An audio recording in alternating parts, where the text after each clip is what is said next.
नमस्कार विद्यार्थी मित्रांनो, स्वागत आहे तुमचं आजच्या नवीन व्हिडिओमध्ये। तर आज आपण 3 जानेवारी 2026 च्या खूप महत्त्वाच्या चालू घडामोडी पाहत आहोत। तर विद्यार्थी मित्रांनो, यामध्ये आपण एकूण 10 प्रश्न आणि त्यांचे स्पष्टीकरण घेतले आहे। तर सर्वांनी शेवटपर्यंत हा व्हिडिओ पहा। तर चला, आजचा आपला व्हिडिओ सुरू करण्याच्या अगोदर आपण कालच्या वन लाइनर स्वरूपाच्या चालू घडामोडी पाहून घेऊयात। तर विद्यार्थी मित्रांनो, कालचा आपला पहिला प्रश्न होता, तर कोणत्या राज्यामध्ये कुशावती हा तिसरा नवीन जिल्हा निर्माण करण्याची घोषणा करण्यात आली आहे? तर गोवा यानंतर बॅडमिंटन वर्ल्ड फेडरेशन ॲथलीट्स कमिशनचे अध्यक्ष म्हणून कोणाची निवड झाली आहे? तर पी.व्ही. सिंधू यांची. यानंतर लाईट स्टाईल बाय P&G ची नवीन ब्रँड अँबॅसेडर कोण बनले आहेत? तर सारा तेंडुलकर बनल्या आहेत. यानंतर भारत कोणत्या देशाला मागे टाकत जगातील चौथी सर्वात मोठी अर्थव्यवस्था बनला आहे? तर जपान या देशाला मागे टाकत.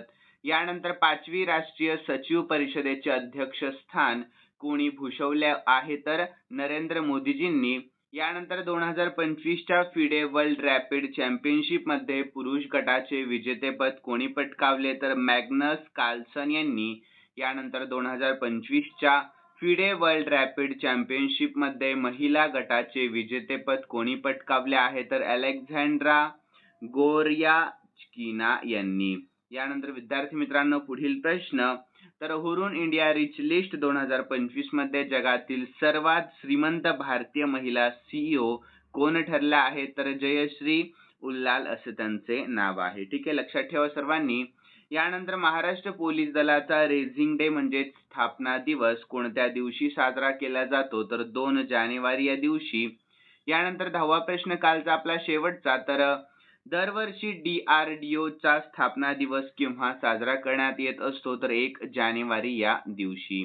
यानंतर विद्यार्थी मित्रांनो, आपण आजच्या चालू घडामोडीला लवकरात लवकर सुरू करूया। तर जानेवारी 2026 रोजी भारतीय हवाई दलाचे नवीन उपप्रमुख म्हणून कोणाची नियुक्ती करण्यात आली आहे? महत्त्वाचा प्रश्न आहे, तर याचे योग्य उत्तर option C, air marshal Nagesh Kapoor असे त्यांचे नाव आहे। काय? तर नागेश कपूर।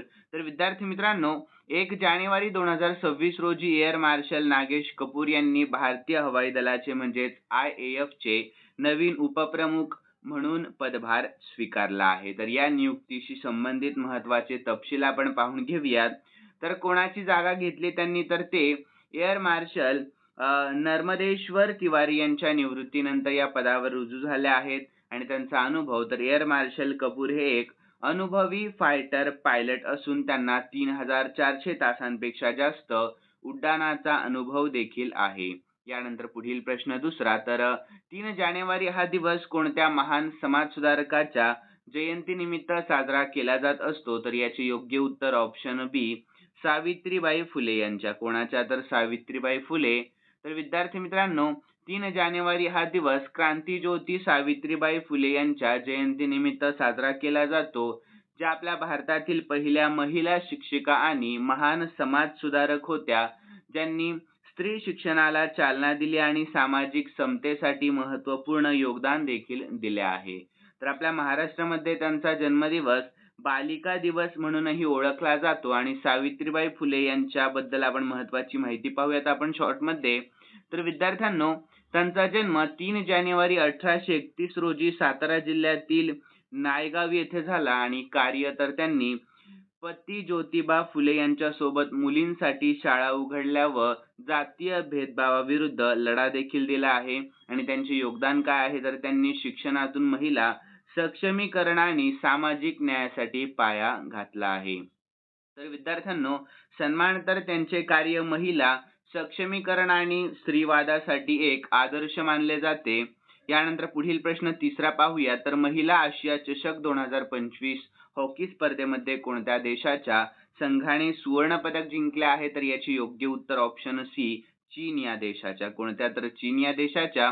तर विद्यार्थ्यांनो, महिला आशिया चषक 2025 हॉकी स्पर्धेमध्ये चीनच्या संघाने सुवर्ण पदक जिंकले आहे। तर त्यांनी अंतिम सामन्यामध्ये आपल्या भारताचा 4-1 असा पराभव केला आहे। तर या विजयामुळे चीनने 2026 च्या हॉकी विश्वचषकासाठी थेट पात्रता मिळवली आणि त्यांचे तिसरे आशिया चषक विजेतेपद ठरले आहे। तर विजेता आहे चीन सुवर्ण पदकासह, उपविजेता आपला भारत देश रौप्य पदकासह, आणि स्थळ कोणते होते तर हांगझोऊ चीन होते, आणि अंतिम सामना निकाल चीन 4-1 आपल्या भारतासोबत. यानंतर विद्यार्थी मित्रांनो, चौथा प्रश्न तर महिला आशिया चषक 2025 हॉकी स्पर्धेमध्ये भारतीय महिला संघाने कोणते पदक जिंकले आहे तर याचे योग्य उत्तर ऑप्शन सी रौप्य पदक. कोणते तर रौप्य पदक.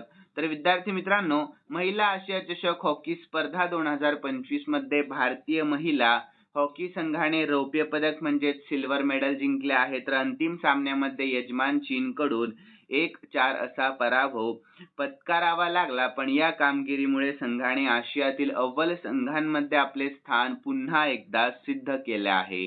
तर मुख्य मुद्दे काय आहे तर पदक रौप्य पदक आहे, अंतिम सामना चीन विरुद्ध 1-4 असा पराभव, स्थळ चीनमधील हांगझोऊ, आणि महत्त्व या पदकामुळे संघाने जागतिक स्तरावर आपली क्षमता दर्शवली व पुढील स्पर्धांसाठी आत्मविश्वास देखील मिळवला आहे. यानंतर पुढील प्रश्न आपला पाचवा पाहूया. तर दक्षिण ध्रुवावर तर स्कीइंग करणारी सर्वात तरुण भारतीय महिला कोण ठरलेली आहे तर याचे योग्य उत्तर ऑप्शन सी काम्या कार्तिकेयन ठरली आहे. कोण तर काम्या कार्तिकेयन. तर विद्यार्थी मित्रांनो, दक्षिण ध्रुवावर स्कीइंग करणारी सर्वात तरुण भारतीय महिला काम्या कार्तिकेयन ही ठरली आहे. तर यानंतर आपण याविषयी महत्त्वाची माहिती पाहून घेऊयात खालीलप्रमाणे. तर त्यांचे वय तर वयाच्या 18व्या वर्षी ही ऐतिहासिक कामगिरी त्यांनी केली आहे, आणि तारीख तर त्या 27 डिसेंबर 2025 रोजी भौगोलिक दक्षिण ध्रुवावर पोहोचल्या.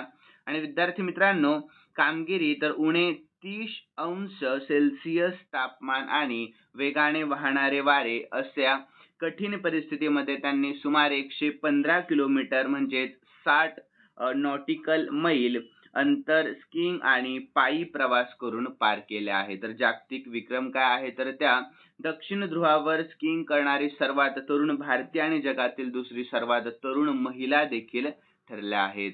यानंतर सहावा प्रश्न तर विजयवाडा येथे आयोजित करण्यात आलेल्या 87व्या योनेक्स सनराइज सिनियर राष्ट्रीय बॅडमिंटन चॅम्पियनशिप मध्ये पुरुष एकेरीचे विजेतेपद नुकतेच कोणी पटकावले आहे तर याचे योग्य उत्तर ऑप्शन सी ऋत्विक संजीवी एस यांनी. ठीक आहे, सर्वांनी लक्षात ठेवा. तर विद्यार्थी मित्रांनो, विजयवाडा येथे आयोजित करण्यात आलेल्या 87व्या योनेक्स सनराइज सिनियर राष्ट्रीय बॅडमिंटन चॅम्पियनशिप 2025 मध्ये पुरुष एकेरीचे विजेतेपद तामिळनाडूच्या ऋत्विक संजीव एस याने नुकतेच पटकावले आहे. तर या स्पर्धेची महत्त्वाची माहिती आपण खालीलप्रमाणे पाहूया शॉर्टमध्ये. तर अंतिम सामना तर ऋत्विक संजीवने अंतिम सामन्यामध्ये हरियाणाच्या भारत राघव याचा 21-16 आणि 22-20 अशा सरळ गेम मध्ये पराभव केला आहे. आणि विक्रम ऋत्विक संजीव हा सिनियर नॅशनल चॅम्पियनशिप मध्ये पुरुष एकेरीचे सुवर्ण पदक जिंकणारा तामिळनाडूचा पहिला खेळाडू ठरला आहे. यानंतर पुढील प्रश्न, विजयवाडा येथे आयोजित करण्यात आलेल्या 87व्या योनेक्स सनराइज सिनियर राष्ट्रीय बॅडमिंटन चॅम्पियनशिप मध्ये महिला एकेरीचे विजेतेपद कोणी जिंकले आहे तर याचे योग्य उत्तर ऑप्शन सी सूर्या करिश्मा तामिरी असे त्यांचे नाव आहे. काय तर सूर्या करिश्मा तामिरी. ठीक आहे. तर विद्यार्थी मित्रांनो, याविषयी शॉर्ट मध्ये महत्त्वाची माहिती पाहून घेऊया. तर विजयवाडा येथे आयोजित 87व्या योनेक्स सनराइज वरिष्ठ म्हणजे सिनियर राष्ट्रीय बॅडमिंटन चॅम्पियनशिप 2025 मध्ये सूर्या करिश्मा तामिरी हिने महिला एकेरीचे विजेतेपद पटकावले आहे. तर या स्पर्धेबद्दलचे काही महत्त्वाचे तपशील आपण खालीलप्रमाणे पाहून घेऊयात. तर विजेती सूर्या करिश्मा तामिरी आंध्र प्रदेश मधील आहे. उपविजेती आहे तिने अंतिम सामन्यामध्ये ओडिशाच्या तन्वी पत्री हिचा 17-21, 21-12 आणि 21-14 अशा फरकाने पराभव केला आहे. यानंतर पुढील प्रश्न आहे आपला 8वा. तर गिनी देशाचे नवीन अध्यक्ष कोण बनले आहे तर याचे योग्य उत्तर ऑप्शन सी कर्नल मामडी डौम्बौया असे त्यांचे नाव आहे. तर विद्यार्थी मित्रांनो, जनरल मामडी डौम्बौया हे गिनीचे नवीन अध्यक्ष बनले आहेत. तर डिसेंबर 2025 मध्ये पार पडलेल्या अध्यक्षीय निवडणुकीमध्ये त्यांनी प्रचंड बहुमताने त्यांचा विजय मिळवला आहे. तर विद्यार्थी मित्रांनो, यानंतर 9वा प्रश्न. तर भारत सरकारने भारत टॅक्सी नावाच्या नवीन सहकारी टॅक्सी सेवेची अधिकृत सुरुवात केव्हापासून केले आहे? तर याचे योग्य उत्तर ऑप्शन ए 1 जानेवारी 2026 पासून केले आहे. तर याविषयी आपण महत्त्वाची माहिती पाहून घेऊया. तर भारत सरकारने भारत टॅक्सी या नवीन सहकारी टॅक्सी सेवेची अधिकृत सुरुवात 1 जानेवारी 2026 पासून केली आहे, जी ओला, उबेर सारख्या कंपन्यांना टक्कर देईल आणि चालकांना थेट फायदा देखील होणार आहे. आणि या सेवेचा पायलट प्रोजेक्ट डिसेंबर 2024 मध्ये सुरू झाला होता, पण संपूर्ण देशासाठी अधिकृत लॉन्च 1 जानेवारी 2026 रोजी करण्यात आला आहे. यानंतर 10वा प्रश्न. तर विद्यार्थी मित्रांनो, लक्ष द्या प्रश्नाकडे. तर DRDO अर्थात संरक्षण संशोधन आणि विकास संस्थेने 31 डिसेंबर 2025 रोजी कोणत्या क्षेपणास्त्राची यशस्वी चाचणी घेतली आहे? तर याचे योग्य उत्तर ऑप्शन सी प्रलया. कोणत्या? तर प्रलया. तर विद्यार्थी मित्रांनो, 31 डिसेंबर 2025 रोजी DRDOने ओडिशाच्या किनारपट्टीवरून एकाच प्रक्षेपणावरून प्रलय या पृष्ठभागावर मारा करणाऱ्या 2 क्षेपणास्त्राची यशस्वी चाचणी घेतली आहे, ज्या वापरकर्त्याच्या मूल्यांकन चाचण्यांचा भाग होत्या आणि दोन्ही क्षेपणास्त्रांनी ठरवलेली उद्दिष्ट साध्य केली आहेत. तर विद्यार्थ्यांनो, खालील प्रश्न मी स्पेशली तुमच्यासाठी ठेवलेला आहे आणि हा प्रश्न आपण काल झालेल्या चालू घडामोडीमध्ये पाहिला होता. तर सर्व विद्यार्थ्यांनी या प्रश्नाचे उत्तर आपल्या कॉमेंटमध्ये कळवा आणि तुम्हाला आजचा व्हिडिओ कसा वाटला हे देखील कॉमेंटमध्ये सांगत जा. तर प्रश्न पाहून घेऊयात. कोणत्या राज्यामध्ये कुशावती हा तिसरा नवीन जिल्हा निर्माण करण्याची मोठी घोषणा करण्यात आली आहे? तर सर्व विद्यार्थ्यांनी कॉमेंटमध्ये योग्य उत्तर सांगा. आणि तुम्हाला आजचा व्हिडिओ आवडला असेल तर नक्की या व्हिडिओला जाता जाता सर्व विद्यार्थ्यांनी लाईक करा, शेअर करा आणि सबस्क्राईब करायला अजिबात विसरू नका. तर चला भेटूयात नवीन व्हिडिओमध्ये. धन्यवाद.